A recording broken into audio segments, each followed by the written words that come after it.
बिस्मिल्लाहिर्रहमानिर्रहीम। अस्सलाम वालेकुम लिसनर्स, कैसे हैं आप सब? आई होप आप सब ठीक होंगे और अपनी ज़िंदगी को अपने तरीके से एंजॉय कर रहे होंगे। जी, तो हम रीड कर रहे थे जिस धज से कोई मकतल में गया। सुमेरा शरीफ तूर का बेहतरीन नावल है और इसके 2 पार्ट आप रीड कर चुके हैं। अब इसका हम 3rd पार्ट रीड करेंगे और आप अपनी राय का ज़रूर इज़हार कीजिएगा कि आपको ये नावल कैसा लगा। चलें अब नावल स्टार्ट करते हैं।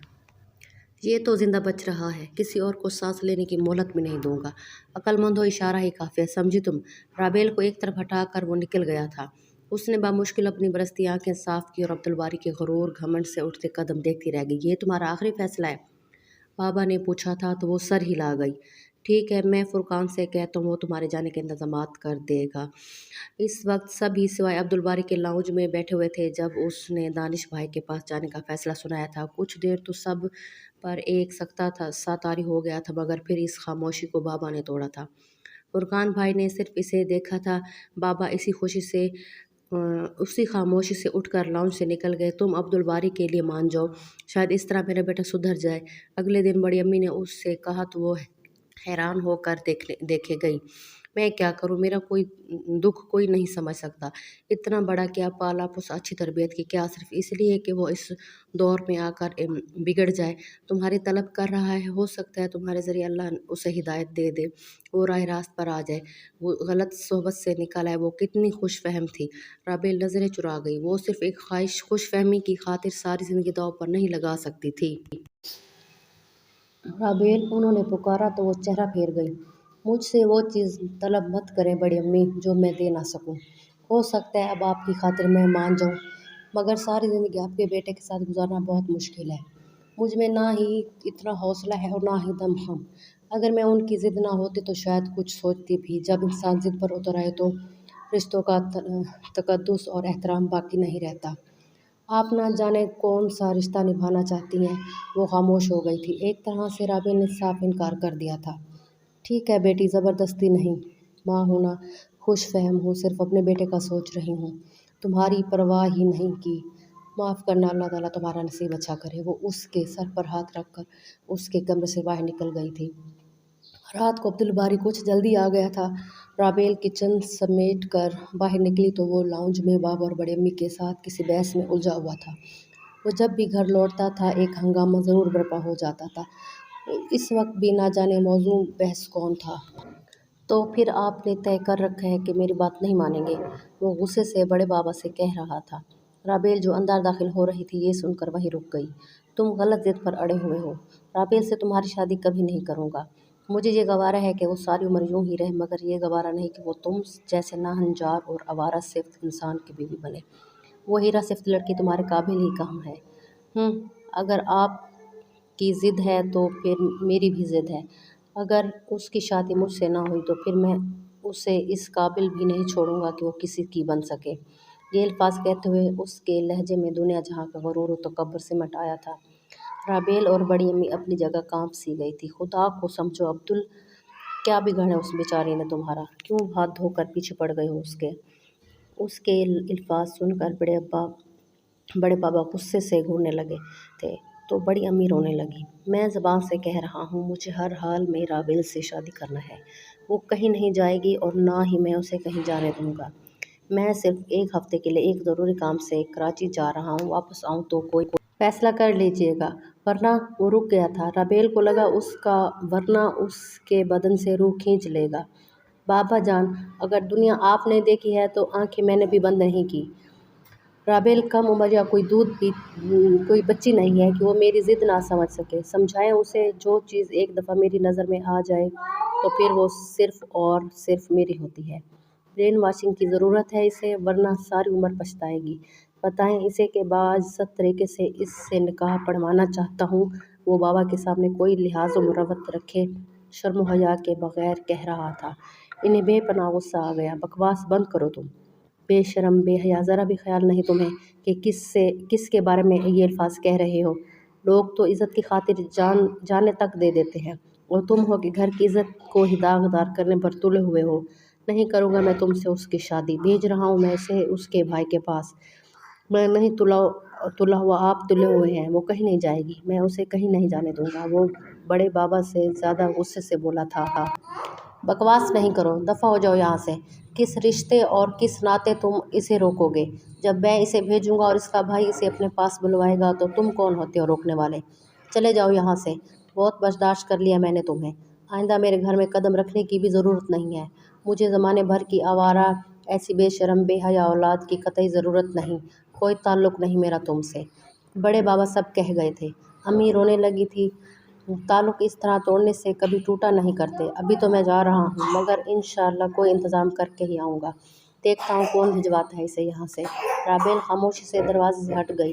कमरे में आकर बिस्तर पर यूं गिरी जैसे बदन में जान तक ना हो। 2 हफ्ते लगे थे उसके जाने के, सब ही तैयारियां मुकम्मल हो चुकी थी। अब्दुल बारी कराची से वापस लौटा तो काफ़ी पुरसुकून था। जाते हुए जो धमकी देकर गया था अभी तक कोई अमल दरामद नहीं हुआ था। इसकी तरफ से फिक्रमंद तो सभी थे, मगर अब्दुल बारी की तरफ से सुकून रहा तो सब मुतमईन हो गए थे। आज उसकी फ़्लाइट थी। फुरकान भाई उसे एयरपोर्ट छोड़ने जा रहे थे। अब्दुल बारी के सिवा सभी घर पर मौजूद थे। उसकी जुदाई के ख़्याल से सभी अश्कार थे। खुद उसकी अपनी हालत भी रो रो कर बुरी हो रही थी। अपना ख्याल रखना, सबको सलाम कहना, बड़ी अम्मी ने ख़ास ताकीद की थी। वो सर हिला कर रह गई। चलो राबेल, हिम्मत, बहुत कम वक्त रह गया है, फुरकान भाई ने कहा तो सब ने मिलकर वो बाहर आ गई थी। सारा रास्ता वो खामोश रही थी।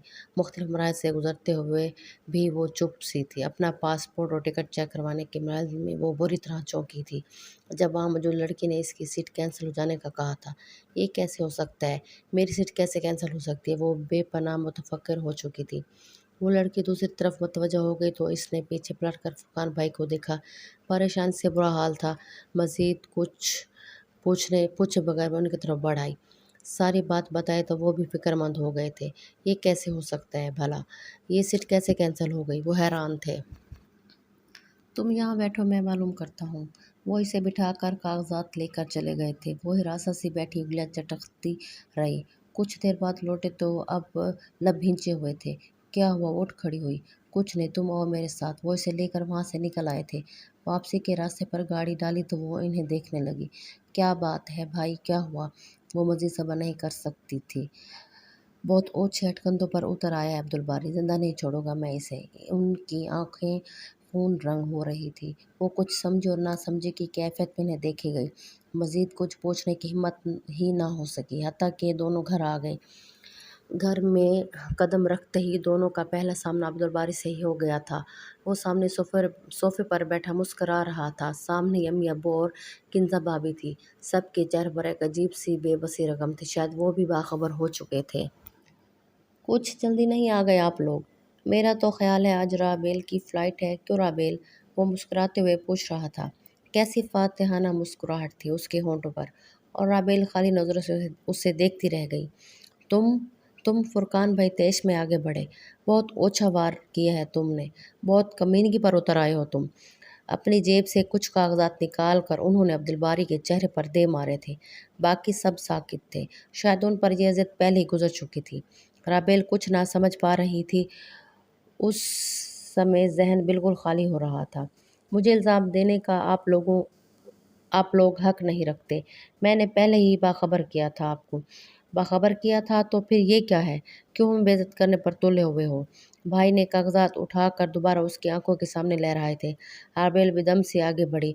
कुछ नहीं, सिर्फ इतना बताना चाहता हूँ कि अगर सही तरीके से मुझे मेरी चाहत हासिल ना हो तो मैं गलत तरीके भी इस्तेमाल कर सकता हूँ।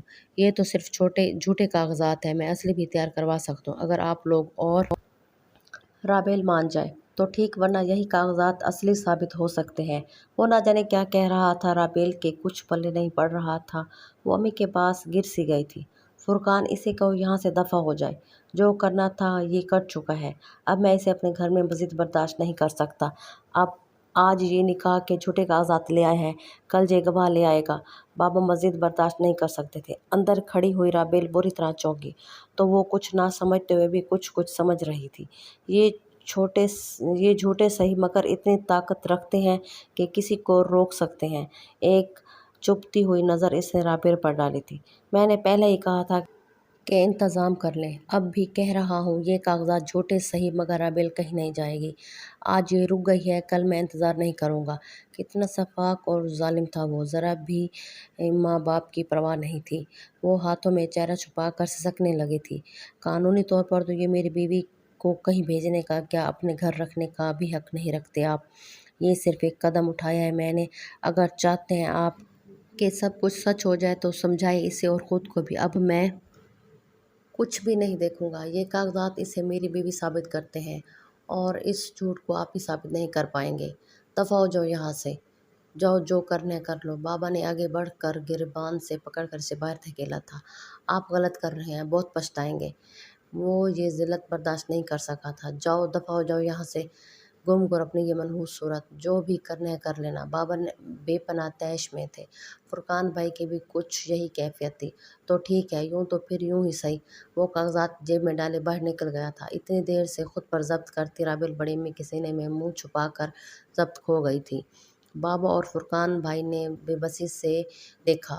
عبدالباری اس قدر گر سکتا تھا وہ سوچ بھی نہیں سکتی تھی۔ اس شفاق نے اس کے راستے میں ہر طرح کانٹے ہی کانٹے بو دیے تھے۔ وہ جدھر بھی قدم رکھتی تھی پاؤں چھلنی چھلنی ہوئے جاتے تھے۔ بابا نے بہت کوشش کی تھی اپنے تعلقات استعمال کر کے اسے کسی نہ کسی طرح یہاں سے بھجوا دے۔ اب کہ عبدالباری نے جو قدم اٹھایا تھا وہ سب پر حاوی تھا۔ اب انہیں اس کی طرف سے کسی اچھائی کی امید نہیں تھی، مگر رابیل جیسی اعلیٰ لڑکی کو اپنے ہاتھوں سے کنویں میں بھی نہیں دھکیل سکتے تھے۔ ان کا ہر حربہ بے سود ہو رہا تھا۔ رابیل کے لیے تو جیسے زندگی عذاب سی بن کر رہ گئی تھی۔ آج کتنے دنوں بعد وہ اسکول آئی تھی۔ چند گھنٹے گزارے تو طبیعت اچاٹ ہونے لگی۔ اسکول سے گھر تک کا فاصلہ 20 منٹ کے واک پر مشتمل تھا۔ وہ ہمیشہ پیدل ہی عبور کر لیتی تھی۔ وہ بابا کو بتا کر خاموش سے نکل آئی تھی۔ ابھی اس نے صرف اسکول کی 4 دیواریں ہی کراس کی تھی جب عقب سے آتی گاڑی نے اس کے بالکل قریب بریک لگائی تھی۔ وہ جو اپنے ہی خیالوں میں چل رہی تھی، اچھل کر پیچھے ہٹی، دہل کر پلٹ کر دیکھا۔ عبدالباری گاڑی کا دروازہ کھول کر باہر نکل رہا تھا۔ ہیلو مائی ڈیئر، کیسی ہو؟ میں تمہیں ہی لینے اسکول جا رہا تھا، آؤ بیٹھو۔ اس کے قریب آ کر اس نے اسے گاڑی میں بیٹھنے کی آفر کی تھی۔ نہیں شکریہ۔ عبدالباری کو تو دیکھ کر ویسے بھی اس کی آنکھوں میں خون اتر آتا تھا۔ کوئی اعتماد بھروسہ کچھ بھی تو باقی نہیں بچا تھا۔ ہر حد تو وہ پار کر چکا تھا۔ عزت تک تار تار کرنے پر تلا ہوا تھا، پھر وہ اس کی پرواہ کیوں کرتی؟ مجھے تم سے ضروری بات کرنی ہے۔ گھر آیا تھا، علم ہوا محترمہ اسکول میں ہے، سوچا تمہیں پک بھی کر لوں گا اور بات بھی ہو جائے گی۔ آؤ نا۔ وہ یوں لگاوٹ کا مظاہرہ کر رہا تھا جیسے دونوں کے درمیان تعلقات بہت خوشگوار ہوں۔ نہیں، جب میں نے کہہ دیا شکریہ تو پھر شکریہ۔ جاؤ یہاں سے، راستہ چھوڑو میرا، مجھے تم سے کوئی بات نہیں کرنی۔ وہ غصے سے کہہ کر جانے لگی تھی جب عبدالباری نے اس کی کلائی پکڑی۔ وہ سرت سے پلٹی۔ کیا بدتمیزی ہے! اپنا ہاتھ ایک جھٹکے سے آزاد کرایا۔ چہرہ اس جرأت پر لنگڑا ہو گیا تھا۔ بدتمیزی نہیں میڈم، رابیل صاحبہ حق رکھتا ہوں۔ آفٹر آل نکاح کے کاغذات تمہیں میری بیوی شو کرتے ہیں، خواہ وہ جھوٹے ہی۔ چٹاخ! اس سے پہلے کہ وہ جملہ مکمل کرتا رابیل کا ہاتھ اس پر اٹھ گیا تھا۔ انتہائی رذیل، کمینی فطرت کے حامل گھٹیا انسان ہو تم۔ وہ غصے سے سرخ انگارہ ہو رہی تھی۔ برداشت کا مادہ کبھی تو چھلکنا ہی تھا۔ عبدالباری حیرت سے اس دہان پانسی لڑکی کو دیکھ رہا تھا جس کی جرأت اتنی بڑی تھی اور حوصلہ اتنا بلند تھا کہ کسی کو بھی خاطر میں نہ لانے والے عبدالباری کے گال پر اس کے ہاتھ کا نشان ثبت ہو چکا تھا۔ میرا ارادہ پہلے تم سے صرف بات کرنے کا تھا، مگر تم کچھ اور ہی چاہتی ہو۔ اب صبر نہیں کروں گا۔ بہت تماشا بنا لیا، اب عمل کروں گا۔ آؤ۔ عبدالباری نے اس کا بازو تھاما تھا اور وہ ہراساں ہو گئی تھی۔ جرأت تو اس نے واقعی بہت بڑی کی تھی، اب وہ نہ جانے کیا کرے۔ پلیز باری، چھوڑو میرا ہاتھ، مجھے تمہارے ساتھ کہیں نہیں جانا۔ مگر وہ تو جیسے کچھ سن ہی نہیں رہا تھا۔ اس طرح بازو دبوچے گاڑی کی طرف بڑھا تھا۔ فرنٹ ڈور کھول کر اسے اندر دھکیل کر لاک کر کے خود بھی دوسری طرف آ بیٹھا۔ باری پلیز، یہ سب کیا ہے؟ کچھ تو خیال کرو، کیوں کر رہے ہو تم ایسا؟ اس کی طرف دیکھتے ہوئے وہ رو رہی تھی، جبکہ دوسری طرف کوئی پرواہ ہی نہیں تھی۔ پتھر تاثرات لیے اس نے گاڑی ڈرائیو کی۔ باری، گاڑی روکو۔ اگر بات ہی کرنا چاہتے ہو تو گھر چلو، پلیز، کہیں اور نہیں۔ عبدالباری کو مخالف سمت میں گاڑی ریورس کر کے فل سپیڈ کرتے دیکھ کر وہ کہے بغیر نہیں رہی تھی۔ مجال ہے اسے اثر ہوا ہو۔ رابعہ کا دل کانپ رہا تھا، کسی انہونی کے خیال سے ہی۔